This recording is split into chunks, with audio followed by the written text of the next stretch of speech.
Hello there, it's Gabby here from Confidence After Cancer, and I hope this finds you well. This week I have a very special guest on my podcast, a lovely lady called Fiona Shoults, who is going to talk to us about her work and about the story that's led her to the career that she's got now. She is a medical and cosmetic tattooist, and she specialises in helping women like herself who have been through a breast cancer diagnosis. Fiona's going to tell us about her story and the twists and turns along the way that have ended up with her doing the work that she does. What I love about Fiona is her generosity of spirit. She really wants to give back to other people that may be struggling with a cancer diagnosis, and she can help them in a really practical way with the work that she does. And she's so passionate about what she does. It's an absolute joy to speak to her. As if she's not busy enough, she's set up an online support group, the Booby Brunch, and you can find that group on Facebook. It's a lovely, uplifting, positive group. And if you are local to Fiona, you can actually get yourself along to meet her in person and meet her group and get some support. I hope you enjoy this conversation as much as I did. It's been an absolute joy to speak to Fiona, so let's go and meet her. Fiona's had quite a journey, and I'd love for Fiona to tell us more about her story in her own words. I know that her story includes being an 18-year breast cancer survivor. You've also been through IVF treatment, which I didn't realise until you just told me just now meant that you've been through menopause twice. So lucky you, win. It's fabulous. And Fiona's also got a group that she set up, and we're going to talk about her group, her support group, because I think that is a really nice resource for people who might be interested in that. And then we're going to finish up by just saying how people can get in touch with Fiona if you want to know more about the work that she's doing or about joining her group. So welcome, Fiona. It's lovely to see you. Thank you, Gabby, for having me and inviting me on. I'm looking forward to it. Oh, me too. I think it's going to be a really interesting chat. So, as I say, I'd like you to start really by just telling us about your story, how have you ended up doing the work that you do? And, probably like me, it's not maybe gone in a straight line. Maybe your story got some twists and turns. Yeah, a few twists and turns along the way. Okay, so I worked in finance for 25 years. So hopping from different insurance company and finance company to another one, just contracting with them to sort them out from messes and upset clients and stuff like that. In the middle of all that, in 2005, I had my breast cancer diagnosis, which itself wasn't even straightforward because I was 31 and my doctor said to me that she thought I was going through an early menopause. So off I went to fertility clinics and all that sort of stuff. So I just sort my camera out. So I went for all the tests and then she rang me back and she said, I'm really sorry, I misread your blood results. I think you've got breast cancer. So I was like, okay. So yeah, on my 32nd birthday, I had my first chemotherapy. So which Happy birthday, yeah. So I think I said to you the other day, actually, my treatment was a little bit different because I had Bupa cover that I'd kept from when I was employed. Yeah, I took that with me when I was contracting. So I had all my treatment at home, which was really weird in a way. So I think it was a Monday I used to get home from work and my nurse would be there and take my bloods. On a Tuesday I'd have my chemo. On a Wednesday she'd give me a bone marrow injection. And then I'd be going backwards and forwards to work in the meantime. So that was with Herceptin and stuff after surgery and everything like that. That was a good 2 years downtime. I say downtime, I did work all the way through it because my partner had to. We were trying to support. But I'd always wanted to do something to give back. I don't know how you were with your chemotherapy, but I lost my eyebrows, my eyelashes, my fingernails, toenails, the lot. So I like to go through it all. And I don't even really wear makeup. So just go and have to have nails and things like that. But it made such a difference. The company I was working with at the time, because they went on the journey with me, I wasn't that worried. But then my contract ended and I had to go for interviews. And I looked like a baby mouse, so I had no facial features. So that sort of started me thinking right back then. And I went up to Wimbledon, I think it was, and paid an extortionate amount, like £800, I think it was, 17 years ago, to get eyebrows, which I've still got on under my pencil today. I can't get them off now. They were there to stay. And I just carried on in finance, just donating and having fundraisers and stuff like that. Then myself and my husband decided we wanted to have a baby. And it took a lot of IVF treatments to have that done, because the treatment had wrecked my chances. So yeah, on number 7, I decided that I was going to give up work and see if that would make a difference.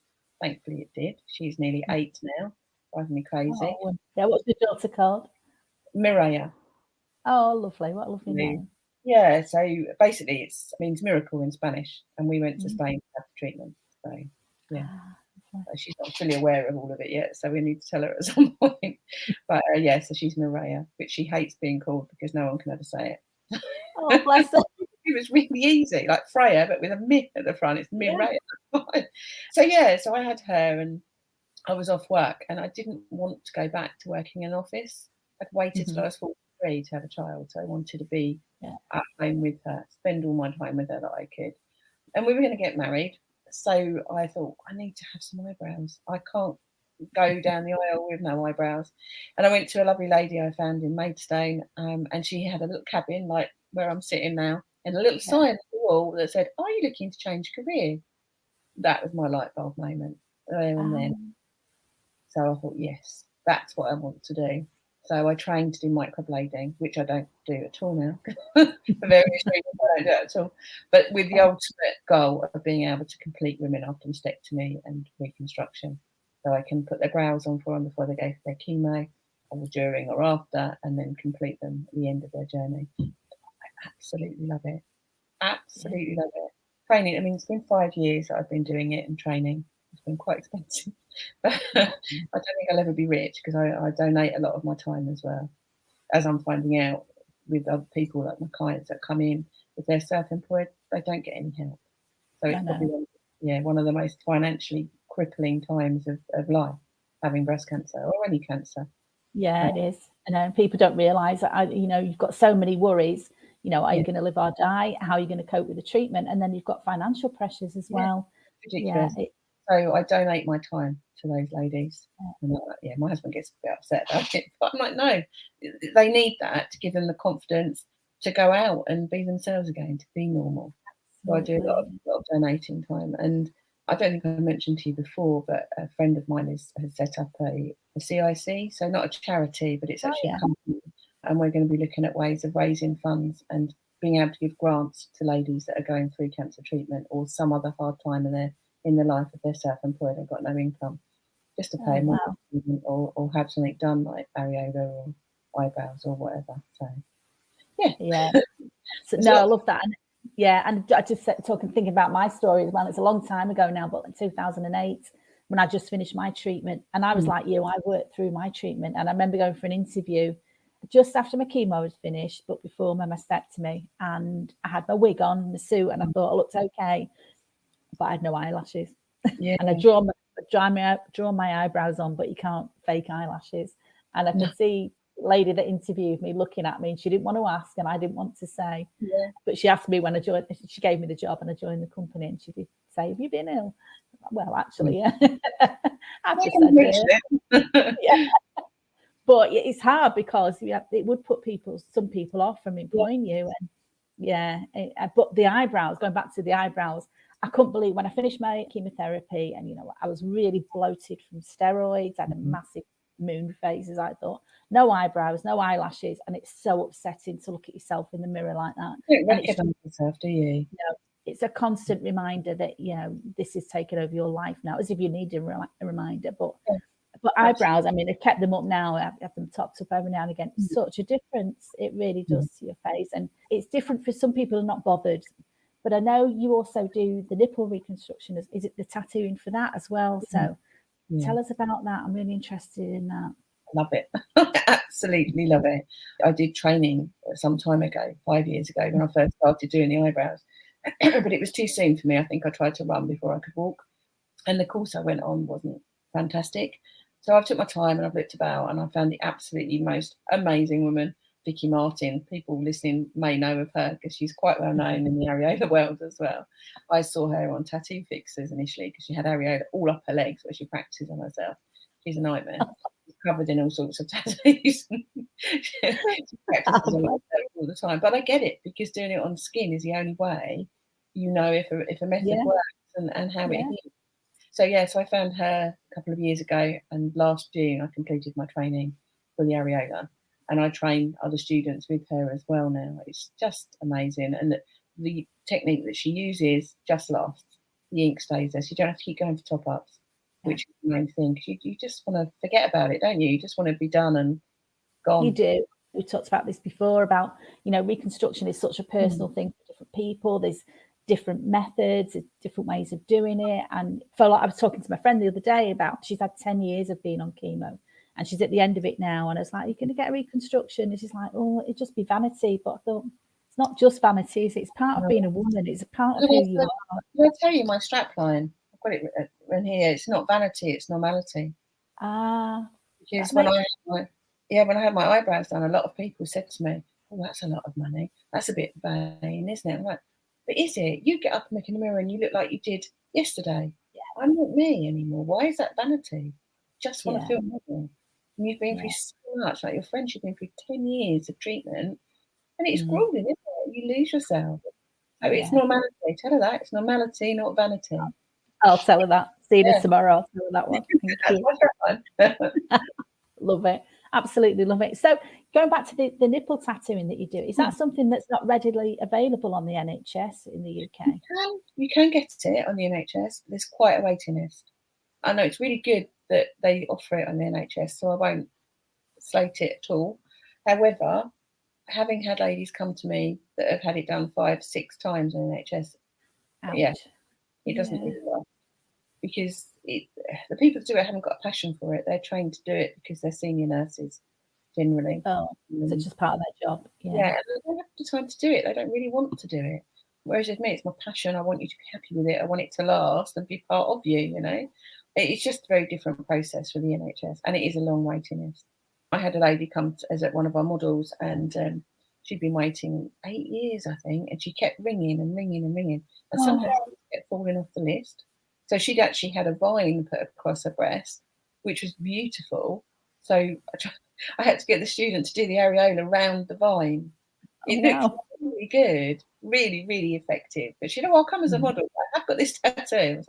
Okay. But no, it looked brilliant, absolutely brilliant afterwards. But yeah, it is available in NHS, but it's a wait. Actually, since I last spoke to you, I've got my Bupa number now. So I'm actually a Bupa recognised provider. Brilliant. I haven't heard about that yet. So I got it on Friday, I think. She's a recognised provider now. So if they have got private insurance, you can come and they'll pay for it. I've had my first lady. Great. Yeah. And I love the fact you said about before, people can come to you if they're having financial struggles, but for you as well, obviously you've got to make a living. So that balance of, for me, dealing with an insurance company is a lot easier than asking somebody for money if you know they're going through I haven't done it yet. I'll let you know what this but you will. Yeah. So that my first client has got her number and everything. So I now need to find out, they've agreed it all for her. So I just need to find out what they want me to do so I can actually get paid. That's great news. I can tell you're quite determined, aren't you? You're going to keep going with this. I can tell it's your passion.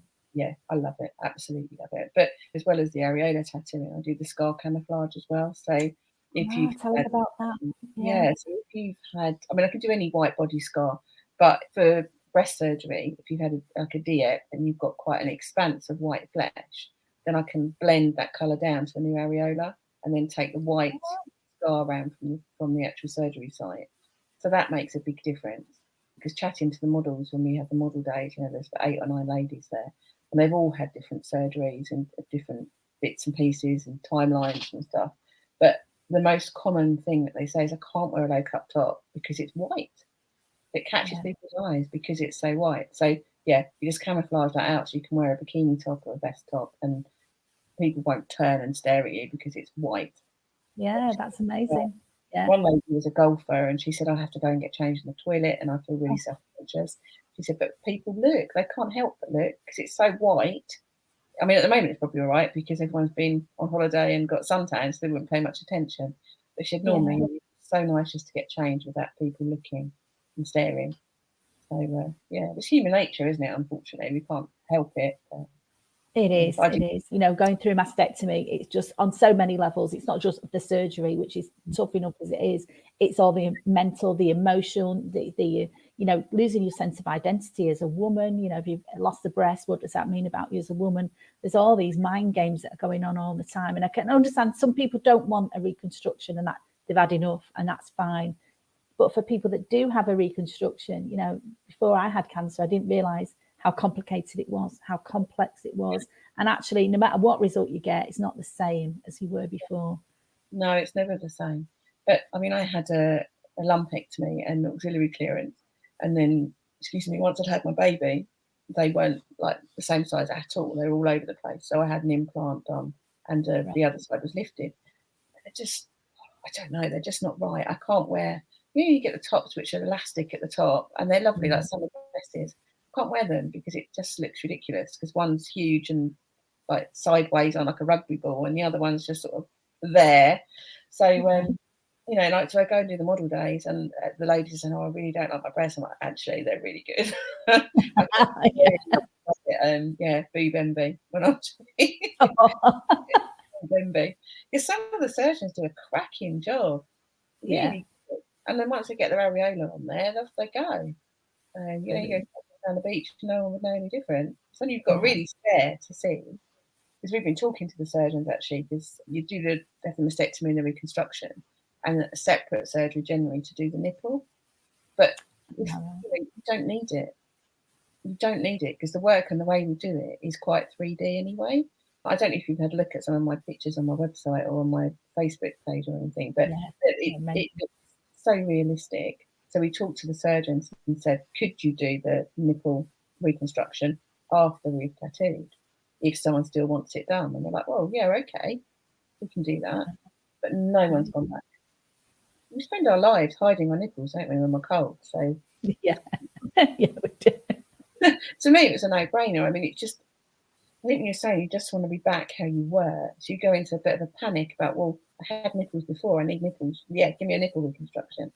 But you don't need it. You don't need it because they don't often stay as they are either. Or one can be big, one can be small, or they flatten out. So then trying to do the tattoo and over it is quite difficult because it's scar tissue. So I definitely look at options for making decisions. Wow, so much to your work that you're doing. I can tell. I'm going to put links to your website below the podcast so people can have a look at the work that you do.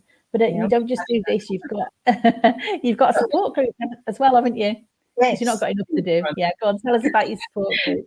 Well, I say I was 18 years ago and there wasn't anything about. And then before COVID, when I started doing the eyebrows and stuff, I joined a Macmillan group locally to me at the hospital. And I used to go along and talk about how I could help with eyebrows. And I'd just sit at the side and listen to the meeting. And I used to get so much out of being there and listening to the ladies chatting. I was gutted when it closed down for COVID. And nothing's opened back up, really. So I thought, we big girl pants on and do it yourself. So I've set up the Booby Brunch. So we're online on Facebook, which is quiet at the moment. We only set it up, I think it was April time. But we do meet once a month in a little cafe in Raynham. And every time we seem to have a new person come. There's the regulars that come and then other people split in and out. But there does seem to be a new person each month, which is nice. That's brilliant. So you're online and you meet in person as well, locally to you. Yeah. I think that's huge. I think there's so much that people can get from the supportive community, from people who understand what it's like. Because for many people, they finish the treatment. I think friends and family have had enough of this now. They don't understand. They think I'm just how I was before, but I'm not. So that's done. On the next job, So you're better now. Crack on. And it's just it's great that you've got that supportive community, and I love your group as well. I've had a little nosy around inside your group. And it's great, and it is very supportive. It's very uplifting. It's very positive.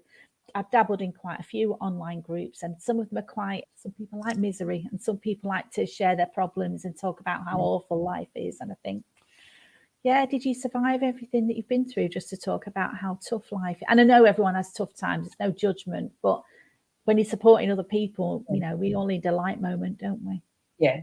And a lot of people have made comments actually that have come along to the meetings and said, I just needed this, just to sit and have coffee and cake with people and not even talk about it if I don't want to. quite often we talk about the dog or the cat or the weather, or, you know, it just what's going on, or how nice is the cake, you know. So you can talk about it if you need to, and then we're all there. And the lady that runs it with me, Rachel, she's a hypnotist, but she does other counselling things as well. She hasn't had breast cancer herself, but she's a really good sport to me. She's very grounded, and she's also a very good listening ear. So if anyone needs her, she's there for them, you know. And she puts some of her relaxation sessions in there as well. So I don't know if anyone's joined, but I know it goes in there. I was going to say, actually, why not put your link for your podcast in there as well, so people can have a listen. That would be lovely. Yeah, and again, there is a lot of stuff out there, but sometimes people just don't know where to find it. So yeah, it's great that we're all sharing stuff, and people can pick and choose, and some things are right for you and some things are not, and that's absolutely fine. We're all different, as you know. So I'm going to put the links to all other ways to contact you, to your support group below the podcast as well. But if people wanted to get in touch with you, Fiona, what's the best way to get in touch with you? Drop me a message on Facebook. Find me from the link, and then pop me a message on there. I'll come back to you. Brilliant. So it's such a pleasure to speak to you. I love the work that you're doing. It's much, much needed. I hope your business goes from strength to strength. Great news about the Bupa thing. Yeah. So well done, you. Yeah. That's fantastic. Thank you so much, Fiona. It's lovely to speak to you, and hopefully we'll catch up with you soon. Thank you. Take care. Bye. Bye.